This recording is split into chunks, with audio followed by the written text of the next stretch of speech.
Cause them see me love him now my baby girl. Yeah.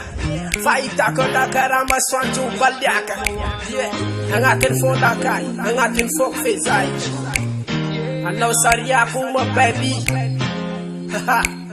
Edge kama bika na si metu makin. I know you, girl. But somebody not new one kaki now. Now get in the taco, now get funny yako, now we get it. I know you, girl. Si mystica nyora ti misya now. Now get like, now get shy, now get fool, I'm not fool. Angati fool. I know my baby girl, the everlasting sally. Never can I was on my taro fadi. Fefa jafanti, fefa like fa, fefa esanti. Changa chila kila bao. Chaluva tava na o de na bagong so. Ngej kama bika na was apa kawangat so.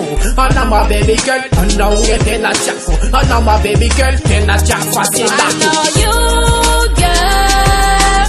But somebody not new one kaki now. Now get in the taco, now get funny yako, now we get it. I know you, girl. Si mystica nyora ti misya now. I know you like, now get shy, now get fool, I'm not fool. Angati fool. I know I'm not fool, cause you like a doom so fang fitya vasikarua anda ni kurua dua. I'm a fuck ngeta lua sasa ruva ngange vita. Nishuka changi shakla yita ngench kama mbika. Antele ngamba yisi apa yira changi misi sarup misi. Na yita nas fasa pwis. Na nunca cheu. Tanda lefa kunge feu. Bad yash ked yau. Nefa yis nyans vun I know you, girl. But somebody not new one kaki now. Now get in the taco, now get funny yako, now we get it. I know you, girl. Si mystica nyora ti misya now. Now get like, now get shy, now get fool, I'm not fool. Angati fool. Yeah, cause them see. I know my baby girl. Chakolo, I'm not the fool. Yeah, peace and love. I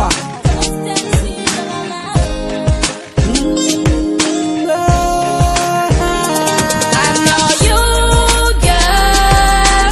But somebody not new one kaki now. Now get in the taco, now get funny yako, now we get it. I know you, girl. Si mystica nyora ti misya now. Now get like, now get shy, now get fool, I'm not fool. Angati fool. You girl, fasambara nane wakai no. Anong itenga tiakwa na unge kifaki anong ifanivya.